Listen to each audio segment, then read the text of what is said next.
السلام علیکم ورحمۃ اللہ تعالی وبرکاتہ۔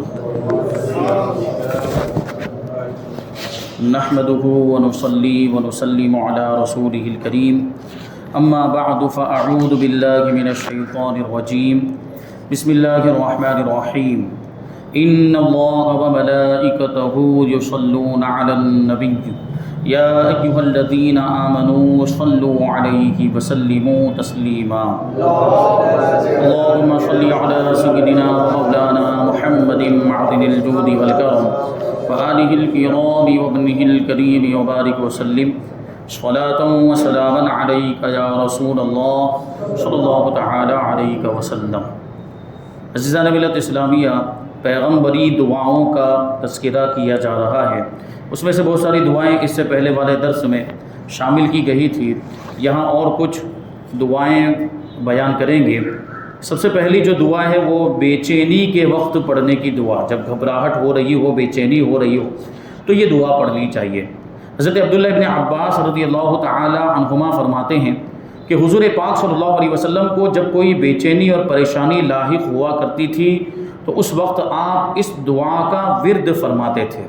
وہ دعا یہ ہے: لا الہ الا اللہ الحلیم الحکیم، لا الہ الا اللہ رب العرش العظیم، لا الہ الا هو رب السماوات والارض رب العرش الکریم۔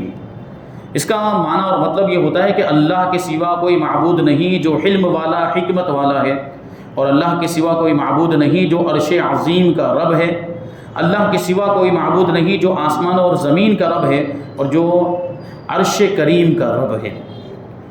آگے ہے کسی مصیبت زدہ کو دیکھ کر پڑھنے کی دعا۔ حضور پاک صلی اللہ علیہ وسلم نے ارشاد فرمایا کہ جو شخص کسی بلا میں، کسی آزمائش میں، مصیبت میں مبتلا ہونے والے کو دیکھے، یعنی کسی بیمار کو دیکھے یا کسی مصیبت زدہ کو دیکھے تو یہ دعا پڑھ لے تو تمام عمر وہ اس بلا یعنی بیماری یا مصیبت سے بچا رہے گا۔ یعنی کسی بیماری والے کو، کسی مصیبت والے کو دیکھ کر ہم نے یہ دعا پڑھ لی تو انشاءاللہ ہم پوری زندگی اب اس مصیبت سے محفوظ رہیں گے، اس بیماری سے محفوظ رہیں گے۔ لیکن اس میں شرط ہے اعتقاد، اور ایسا یقین بھی ہونا چاہیے، ایسا یقین، کیونکہ حضور پاک صلی اللہ علیہ وسلم کا ارشاد، ترمذی شریف کی حدیث ہے، حضور کا ارشاد، تو حضور کے ارشاد پر ہمیں یقین بھی ہونا چاہیے کہ حضور نے فرمایا ہے تو پھر ویسا ہی ہوگا۔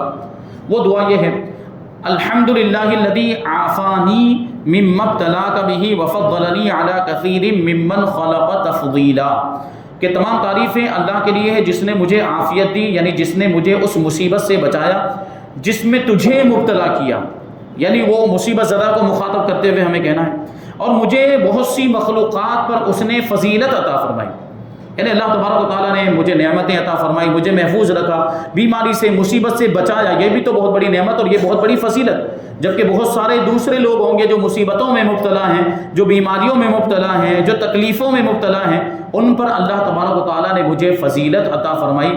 یہ دعا ہے، بڑی برکت والی دعا، تو اس دعا کو یاد کر لینا چاہیے۔ اچھا، یہاں پر ایک بات ذہن میں رہے، اس کا ہمیں خیال کرنا ہے کہ اگر کسی مصیبت زدہ کو دیکھ کر ہم یہ دعا پڑھ رہے ہوں تو اتنی آہستہ آواز میں پڑھنی چاہیے کہ اس کو سنائی نہ دے، ورنہ اس کو تکلیف بھی ہو سکتی ہے۔ دیکھو میری مصیبت کو دیکھ کر یہ دعا پڑھ رہا ہے، تو چونکہ اس میں یہ لفظ بھی آیا ہے کہ جس مصیبت میں اللہ نے تجھے مبتلا کیا ہے اس مصیبت سے اللہ نے مجھے عافیت عطا فرمائی ہے، تو ہو سکتا ہے اس کو تکلیف ہو، اس لیے اس انداز میں پڑھنی چاہیے کہ اس کو سنائی نہ دے۔ آگے ہے کہ کسی کو رخصت کرتے وقت کون سی دعا پڑھنی چاہیے۔ کوئی سفر میں جا رہا ہے، کوئی باہر جا رہا ہے، کوئی دوسرے ملک جا رہا ہے، تو ایسی صورت میں اس کو رخصت کرتے وقت کون سی دعا پڑھنی چاہیے۔ حضور پاک صلی اللہ علیہ وسلم جب کسی انسان کو رخصت فرماتے تھے تو یہ کلمات زبان مبارک سے ارشاد فرمایا کرتے تھے کہ استودع اللہ دینک و امانتک و خواتیم عملک، یعنی میں تیرے دین کو، تیری امانت کو اور تیرے عمل کے خاتمے کو اللہ کی حفاظت میں دیتا ہوں، یعنی اب تیرا دین بھی محفوظ رہے، تیری امانتیں بھی محفوظ رہے، جو تو عمل کرے اس کا آخری انجام بھی محفوظ رہے، یعنی اس کا ثواب بھی برباد نہ ہو، اس کا ثواب اور اجر بھی ضائع نہ ہو، تو یہ دعا پڑھنی چاہیے رخصت کرتے وقت۔ آگے ہے کہ کھانا کھا کر کیا پڑھیں۔ ایک دعا تو اس سے پہلے بھی کھانا کھانے کے بعد کی بتائی گئی تھی، ایک اور دعا ہے۔ حضرت ابو امامہ رضی اللہ تعالیٰ عنہ کہتے ہیں کہ حضور پاک صلی اللہ علیہ وسلم کے سامنے سے جب دسترخوان اٹھایا جاتا تھا تو آپ یہ دعا پڑھتے تھے: الحمدللہ حمدا کثیرا طیبا مبارکا فیہ غیر مودع ولا مستغنى عنہ ربنا یہ تمام تعریفیں اللہ کے لیے بہت زیادہ تعریف، پاکیزہ تعریف اور برکت والی تعریف اللہ تعالیٰ کے لیے ہی ہے، اور اللہ تبارک و تعالیٰ کو نہ چھوڑا جا سکتا ہے، نہ اس سے بے نیاز ہوا جا سکتا ہے، اور وہی ہمارا رب ہے۔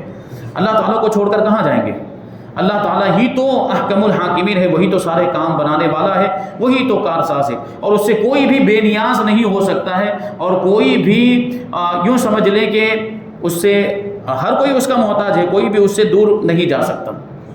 آندھی کے وقت پڑھنے کی دعا، حضور پاک صلی اللہ علیہ وسلم جب آندھی چلتی تو یہ دعا پڑھتے، اللہم انی اسألک من خیرہا وخیر ما فیہا وخیر ما ارسلت بہ واعوذ بک من شرہا وشر ما فیہا وشر ما ارسلت بہ۔ معنی یہ ہوتا ہے کہ پروردگار میں تجھ سے سوال کرتا ہوں اس کی بھلائی کا، یعنی جو آندھی آئی ہے اس کی بھلائی کا سوال کرتا ہوں، اور اس میں جو کچھ بھی ہے اس کی بھلائی کا بھی سوال کرتا ہوں، اور جس کے ساتھ یہ آندھی بھیجی گئی ہے اس کی بھلائی کا سوال کرتا ہوں، یعنی یہ آندھی جو بھی آئی وہ ہمیں کوئی نقصان نہ پہنچا پائے، اس سے فائدہ ہی حاصل ہو جائے۔ اور آگے ہے کہ پروردگار میں تیری پناہ مانگتا ہوں اس کی برائی سے، یعنی آندھی طوفان جو کچھ بھی آیا اس کی برائی سے، اور اس میں جو کچھ بھی ہے اس کی بھی برائی سے، اور جس کے ساتھ یہ آندھی بھیجی گئی یا جو مصیبت بھیجی گئی، آزمائش بھیجی گئی، اس کے شر سے اور اس کی برائی سے میں تیری پناہ مانگتا ہوں۔ تو انشاءاللہ جو ہے ایسی مصیبت سے ہم محفوظ رہیں گے۔ بجلی گرجے آواز ہو، بجلی کے گرجنے کی اس وقت کون سی دعا پڑھنی چاہیے؟ حضور پاک صلی اللہ علیہ وسلم بادلوں کی گرج اور بجلی کی کڑک کے وقت یہ دعا پڑھا کرتے تھے، اللہم لا تقتلنا بغضبک ولا تہلکنا بعذابک وعافنا قبل ذلک۔ معنی ہے کہ اے پروردگار تو اپنے غضب میں ہم کو مارنا مت، اور ہمیں اپنے عذاب میں ہلاک نہ کرنا، اور اس سے پہلے ہی ہمیں عافیت دے دینا، یعنی عذاب آنے سے پہلے ہی ہمیں اس سے بچا لینا۔ کسی قوم سے اگر خوف ہو، کسی قوم کا ہمیں ڈر لگ رہا ہو، دشمنوں کا ڈر ہو، تو اس وقت کیا پڑھنا چاہیے؟ حضور اکرم صلی اللہ علیہ وسلم نے فرمایا کہ اگر کسی قوم یا کسی لشکر سے جان و مال وغیرہ کا خوف ہو تو یہ دعا پڑھیں، اللہم انا نجعلک فی نحورہم ونعوذ بک من شرورہم۔ مانا ہوتا ہے کہ پروردگار ہم تجھے ان کے سینوں میں کرتے ہیں، اس کے یعنی دشمنوں کے مقابلے میں کرتے ہیں، یعنی ہم دشمنوں کے مقابلے میں تجھی سے مدد طلب کرتے ہیں اور ان کی برائی سے تیری پناہ مانگتے ہیں، تو دشمنوں سے حفاظت رہے گی۔ اب آگے بہت ہی پیاری دعا، قرض کے معاملات تو رہتے ہیں اکثر ہمارے آپ کے، کہ کبھی زندگی میں ایسی ضرورت پیش آ جاتی ہے کہ ہمیں قرض لینا پڑ، تو قرض سے لینا کوئی بری بات نہیں ہے، قرض تو حضور پاک صلی اللہ علیہ وسلم نے بھی لیا، ضرورت پڑنے پر قرض لیا جا سکتا ہے، لیکن تکلیف کب ہو جاتی ہے؟ جب قرض کو ادا کرنے کی کوئی صورت نہیں ہوتی، قرض بہت زیادہ لے لیا ہے، اب ہمیں ظاہری طور پر قرض کی ادائیگی کے اسباب نظر نہیں آتے کہ ادا کیسے ہوگا اتنا زیادہ قرضہ، تو ایسی صورت میں یہ مخصوص دعا بتائی جا رہی، یہ دعا پڑھ لیں تو انشاءاللہ تعالیٰ قرض کی ادائیگی کے اسباب مہیا ہو جائیں گے، اللہ تبارک و تعالیٰ غیب سے قرض کی ادائیگی کا انتظام فرمائے گا۔ تو یہ تو ہمارے آپ کے لیے بہت ضروری دعا ہے۔ یہ مشہور صحابی حضرت ابو سعید خدری رضی اللہ تعالیٰ عنہ کا بیان ہے کہ حضور سید عالم صلی اللہ علیہ وسلم ایک دن مسجد میں تشریف لے گئے، تو آپ نے وہاں حضرت ابو امامہ انصاری رضی اللہ تعالیٰ عنہ کو دیکھا، تو حضور نے فرمایا کہ اے ابو امامہ تم اس وقت میں، جبکہ ابھی نماز کا وقت نہیں ہے، مسجد میں کیوں اور کیسے بیٹھے ہوئے؟ کہ یہ تو نماز کا وقت نہیں ہے مسجد میں آنے کی وجہ، دیکھیے حضور پاک صلی اللہ علیہ وسلم جانتے تھے کہ کیوں آئے ہیں، یہ بھی تو ہم اور آپ بھی تو کبھی ایسے دوسرے وقت میں مسجد میں آ جاتے ہیں، تو یہ سوال نہیں کیا جاتا۔ حضور پاک صلی اللہ علیہ وسلم اپنے صحابہ سے محبت کرتے تھے اور ان سے پوچھنے کا مقصد یہی تھا کہ وہ اپنی حاجت بیان کریں، وہ اپنی تکلیف بیان کریں، اور پھر حضور پاک صلی اللہ علیہ وسلم یہ دعا ارشاد فرمائیں اور اس دعا کی برکت سے ان کی تکلیف دور ہو جائے۔ تو حضور پاک صلی اللہ علیہ وسلم نے ان سے پوچھا کہ ابھی کیوں بیٹھے ہو، ابھی یہ کیا وجہ ہے، ابھی تو نماز کا وقت نہیں؟ تو حضرت ابو امامہ رضی اللہ تعالیٰ عنہ نے عرض کیا کہ یا رسول اللہ صلی اللہ تعالیٰ علیہ وسلم، میں بہت سے افکار یعنی بہت سارے ٹینشن اور قرضوں کے بار سے زیر بار ہو رہا ہوں، یعنی میرے سر پر بہت بڑا قرضہ ہے اور بہت زیادہ ٹینشن ہو گیا ہے مجھے۔ تو حضور پاک صلی اللہ علیہ وسلم نے ارشاد فرمایا کہ کیا میں تم کو ایک ایسا کلام نہ تعلیم کروں کہ جب تم اس کو پڑھو تو اللہ تعالیٰ تمہاری فکر کو دفع فرما دے، یعنی تمہارے ٹینشن کو دور کر دے اور تمہارے قرض کو ادا کر دے۔ حضرت ابو امامہ رضی اللہ تعالیٰ عنہ نے عرض کیا کہ کیوں نہیں یا رسول اللہ صلی اللہ تعالیٰ علیہ وسلم، آپ ضرور مجھے تعلیم فرمائے۔ صحابی منع کیسے کر سکتے تھے، اور حضور نے پوچھا ہی اس لیے تھا، حضور بتانا ہی چاہتے تھے، لیکن یہ کلام کرنے کا انداز ہوتا ہے تاکہ اس کی تاکید ہو جائے اور اس کی اہمیت اور اجاگر ہو جائے، اور پھر یہ کہ تھوڑی جستجو رہے کہ کیا بیان کریں گے کیا بیان کریں گے، اور جب اس کو بیان کیا جائے تو وہ اچھی طرح ذہن نشین ہو جائے۔ تو حضور نے ارشاد فرمائے کہ تم روزانہ صبح و شام یہ دعا پڑھ لیا کرو. بڑی پیاری دعا ہے, یاد کر لینی چاہیے. اللہم انی اعوذ بک من الہم والحزن واعوذ بک من العجز والکسل واعوذ بک من الجبن والبخل واعوذ بک من غلبۃ الدین وقہر الرجال. ترجمہ سنیں گے تو اور ایمان تازہ ہو جائے گا. اے پروردگار میں تیری پناہ مانگتا ہوں فکر سے یعنی ٹینشن سے اور غم سے, اور اے اللہ میں تیری پناہ مانگتا ہوں عاجزی سے, کسی بھی طرح کی عاجزی, طاقت کا ختم ہو جانا, بے بس ہو جانے سے. یعنی اب یہ قرض کو ادا نہ کرنا یہ بھی تو ایک بے بسی ہوتی ہے, وہاں ادا نہیں کر پاتے ہیں, تو یہاں پر خاص طور پر وہ اس سے عاجز ہونا یا قرض کو ادا کرنے سے عاجز ہونا مراد. اور سستی سے, کبھی ایسا ہوتا ہے کہ آدمی بڑا سست ہے, کام کاروبار نہیں کر پاتا ہے سستی کی وجہ سے, تو یہ ساری دوسری تکلیفیں آ جاتی ہیں. اب کاروبار صحیح سے نہیں کر پا رہا ہے اور قرضہ لیے جا رہا ہے تو ادائیگی کی کوئی صورت نہیں ہو پاتی. یا پھر عام سستی مراد ہے, تو سستی سے تیری پناہ مانگتا ہوں, اور میں بزدلی سے تیری پناہ مانگتا ہوں, اور کنجوسی اور بخل سے تیری پناہ مانگتا ہوں. دیکھیں کنجوسی کی وجہ سے بھی برکت ختم ہو جاتی ہے, یہ بھی ذہن میں رہے. آدمی خرچ ہی نہ کرے, غریبوں کی مدد نہیں کر رہا, صدقہ نہیں کر رہا, خیرات نہیں کر رہا, یہ ساری برکت والی چیز ہے. ابھی آدمی یہ ان سب چیزوں میں اپنے ہاتھ کو اگر روکے رکھے گا تو پھر کہاں سے برکت ہو, تو یہ بھی اس کا سبب ہوتا ہے. اس لیے یہاں پر اس کا بھی ذکر ہے. اور پھر آگے جو اصل چیز ہے وہ, اے پروردگار میں تیری پناہ مانگتا ہوں دین کے غالب آ جانے سے, یعنی قرضہ وغیرہ حاوی ہو جانے سے. قرضہ لیا وہ کوئی مسئلہ نہیں, لیکن قرضہ حاوی ہو گیا کا مطلب یہ ہوا کہ قرضہ ادا کرنے کی صورت نظر نہیں آتی. تو قرضے کے حاوی ہو جانے سے, اور مردوں کی زور زبردستی سے, لوگوں کی زور زبردستی. کیوں, کیا ہوتا ہے, قرضہ ہم نے لے لیا, اب قرضے کی بسا اوقات کوئی مدت ہوتی ہے کہ اتنی مدت میں ہمیں واپس کرنا ہے, اور ہم اس مدت میں واپس نہیں کر پاتے, تو ہمارا جو قرض خواہ ہوتا ہے مانگنے والا, وہ اب ہم سے تقاضے کرنے لگ جاتا ہے, مطالبات کرنے لگ, لاؤ میرا پیسہ واپس دو. ہوتا ہے کہ نہیں ہوتا؟ اور کبھی زور زبردستی کے بھی معاملات, تو اس کی بھی دعا کی جا رہی ہے. دیکھیے اس کا بھی خیال اس دعا کے اندر کیا گیا. تو یہ دعا جو ہے آپ یاد کر لیں اور اس کو پڑھتے رہیں, تو انشاءاللہ تبارک و تعالیٰ یہ ساری مصیبتیں اور قرض کے معاملات یہ ہمارے حل ہو سکتے ہیں. اب دیکھیں وہ آگے حضرت ابو امامہ نے جب اس دعا کو پڑھا تو کیا ہوا. حضرت ابو امامہ رضی اللہ تعالیٰ عنہ کہتے ہیں کہ میں نے اس دعا کو پڑھا تو میری فکر بھی جاتی رہی, یعنی ٹینشن بھی ختم ہو گیا, اور اللہ تبارک و تعالیٰ نے میرے قرض کو بھی ادا فرما دیا. یقین کے ساتھ, اعتقاد کے ساتھ پڑھیں تو انشاءاللہ فائدہ ہوگا. جمعہ کے دن بکثرت درود شریف پڑھتے رہنا چاہیے. حضور پاک صلی اللہ علیہ وسلم نے ارشاد فرمایا کہ تمہارے دنوں میں سب سے افضل دن یہ جمعہ کا دن ہے. اس کو تو ہفتے کی عید کہا گیا, لہٰذا اس دن مجھ پر بکثرت درود پڑھا کرو, کیونکہ تم لوگوں کا درود شریف میری بارگاہ میں پیش کیا جاتا ہے. صحابہ کرام رضی اللہ تعالیٰ عنہم نے عرض کیا کہ یا رسول اللہ صلی اللہ تعالیٰ علیہ وسلم, جب قبر شریف میں آپ کا جسم مبارک بکھر کر پرانی ہڈیوں کی صورت میں ہو جائے گا, تو ہم لوگوں کا درود شریف کیسے آپ کی بارگاہ میں پیش ہوا کرے گا. یہ ایک سوال تھا. تو حضور پاک صلی اللہ علیہ وسلم نے ارشاد فرمایا کہ ان اللہ حرم علی الارض اجساد الانبیاء, یعنی اللہ تعالیٰ نے حضرات انبیاء کرام کے جسموں کو زمین پر حرام فرما دیا. یعنی زمین انبیاء کرام کے جسموں کو کوئی نقصان نہیں پہنچاتی, ان میں کوئی تبدیلی پیدا نہیں کرتی, ان کا جسم بوسیدہ نہیں ہوتا, ان کا جسم بکھرتا نہیں ہے, بلکہ صحیح سلامت رہتا ہے, اور وہ اپنی قبروں میں زندہ ہیں, اور اپنے غلاموں کے درود کو سنتے بھی ہیں, ان کی فریادوں کو بھی سنتے ہیں, فریاد رسی بھی فرماتے ہیں, اور مشکلوں کو دور بھی فرماتے ہیں. تو اس حدیث سے معلوم ہوا کہ تمام حضرات انبیاء کرام علیہ السلام کے مقدس جسم ان کی مبارک قبروں میں سلامت رہتے ہیں, اور زمین پر اللہ تبارک و تعالیٰ نے یہ حرام فرما دیا کہ ان کے مقدس جسموں پر کسی قسم کا تغیر و تبدل پیدا کرے. جب تمام انبیاء کرام علیہ السلام کی یہ شان ہے, تو پھر بھلا حضور سید الانبیاء و سید المرسلین اور امام الانبیاء و خاتم النبیین حضور پاک صلی اللہ علیہ وسلم کے مقدس جسم انور کو زمین کیسے کھا سکتی ہے. اس لیے تمام علماء امت اور اولیاء ملت کا یہی عقیدہ ہے کہ حضور پاک صلی اللہ علیہ وسلم اپنی قبر انور میں زندہ ہیں.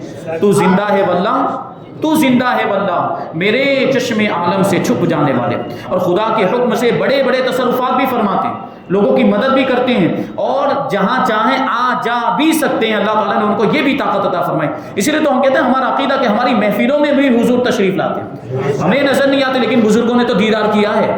محفلوں کے اندر بزرگوں نے حضور کا دیدار کیا.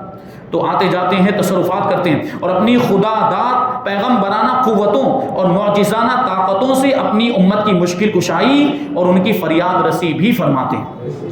خوب یاد رکھیے کہ جو شخص اس کے خلاف عقیدہ رکھے وہ یقیناً بارگاہ رسالت کا گستاخ، بدعقیدہ، گمراہ اور اہل سنت کے مذہب سے خارج ہے۔ اب یہ آگے کہ مرغ کی آواز سن کر، مرغا جب صبح میں وہ اذان دیتا ہے، اب اس کو ہم اذان سے تعبیر کرتے ہیں کیونکہ وہ اذان کے ساتھ آواز ملا کر آواز، جبکہ اس کے الفاظ جو اذان والے الفاظ نہیں ہوتے، لیکن اس کو کہہ دیا جاتا ہے کیونکہ وہ بھی وہی کام کرتا ہے جو اذان کا مقصد ہوتا ہے۔ صبح وہ گویا کہ لوگوں کو بیدار کر رہا ہے، لوگوں کو اٹھا رہا ہے، اٹھ جاؤ صبح ہو چکی ہے۔ جب مرغ آواز دے تو اس وقت ہمیں کیا دعا پڑھنی چاہیے؟ حضرت ابو ہریرہ رضی اللہ تعالیٰ عنہ راوی ہے کہ حضور پاک صلی اللہ علیہ وسلم نے ارشاد فرمایا کہ جب تم لوگ مرغ کی آواز سنو تو اللہ تعالیٰ سے اس کے فضل کا سوال کرو، اس کا فضل مانگو، اللہ تعالیٰ کا احسان مانگو، کیونکہ مرغ فرشتے کو دیکھ کر بولتا ہے۔ وہ بھی کون سے؟ رحمت کے فرشتے، روزی لے کر آنے والے فرشتے، ان کو دیکھ کر بولتا ہے وہ اللہ کا فضل لے کر آتے ہیں۔ تو جب فرشتے آ رہے ہوں، جب فضل لے کر آ رہے ہیں، روزیاں لے کر آ رہے ہیں، تو اسی وقت مانگ لیا جائے تو مل جائے گا۔ اسی لیے وہ دعا ہے کہ اسألک اللہ من فضلہ العظیم، کہ میں اللہ سے اس کا عظیم فضل مانگتا ہوں تو اللہ تعالیٰ کا فضل ہمیں عطا ہوگا۔ اب آگے کہ گدھا بولے تو کیا پڑھنا چاہیے؟ حضرت ابو ہریرہ رضی اللہ تعالیٰ عنہ کہتے ہیں کہ حضور پاک صلی اللہ علیہ وسلم نے ارشاد فرمایا کہ گدھے کی آواز سن کر شیطان سے اللہ کی پناہ مانگو، یعنی اعوذ باللہ من الشیطان الرجیم پڑھنا چاہیے۔ یعنی مطلب یہ ہوا کہ شیطان کو دیکھ کر وہ گدھا جو ہے وہ آواز کیا کرتا ہے۔ جنت کا خزانہ، حضرت عبداللہ ابن قیس رضی اللہ تعالیٰ عنہ کا بیان ہے کہ مجھ سے حضور پاک صلی اللہ علیہ وسلم نے ارشاد فرمایا کہ کیا میں تیری رہنمائی ایسے کلمے پر نہ کروں، یعنی تجھے ایسا کلمہ نہ بتا دوں کہ جو جنت کے خزانوں میں سے ایک خزانہ ہے؟ میں نے عرض کیا یا رسول اللہ وہ کون سا کلمہ ہے، ضرور بتائیں۔ تو حضور پاک صلی اللہ علیہ وسلم نے ارشاد فرمایا وہ کلمہ ہے لا حول ولا قوت الا باللہ۔ یہ پڑھتے رہنا چاہیے۔ جنت کی چابی اس کو فرمایا گیا اور جنت کے خزانوں میں سے ایک خزانہ اس کو فرمایا گیا۔ اس کا مطلب یہ ہوتا ہے کہ نیکی کرنے کی طاقت اور گناہ سے بچنے کی قوت یہ اللہ ہی کی جانب سے۔ ہم جو کچھ بھی نیکیاں کرتے ہیں اللہ ہی توفیق عطا فرماتا ہے، اب گناہوں سے ہم بچتے ہیں تو اس کی توفیق بھی ہمیں اللہ ہی دیتا ہے۔ تو یہ کتنی بڑی دعا ہو گئی، تو یہ پڑھتے ہی رہنا چاہیے۔ آگے ہے بہشت کا ٹکٹ، جنت کا ٹکٹ۔ حضور پاک صلی اللہ علیہ وسلم نے ارشاد فرمایا کہ جو اس دعا کو پڑھتا رہے گا اس کے لیے جنت واجب ہو جائے گی، اور وہ دعا یہ ہے، بہت پیاری دعا ہے، رضیت باللہ ربا وبالاسلام دینا وبمحمد صلی اللہ علیہ وسلم رسولا۔ ترجمے پہ غور کریں تو عقیدتوں میں اضافہ ہو جائے گا، ایمان تازہ ہو جائے گا کہ میں اللہ کے رب ہونے پر، اسلام کے سچے دین ہونے پر اور محمد صلی اللہ علیہ وسلم کے رسول ہونے پر راضی ہوا۔ سب چیزیں آ گئی اس میں۔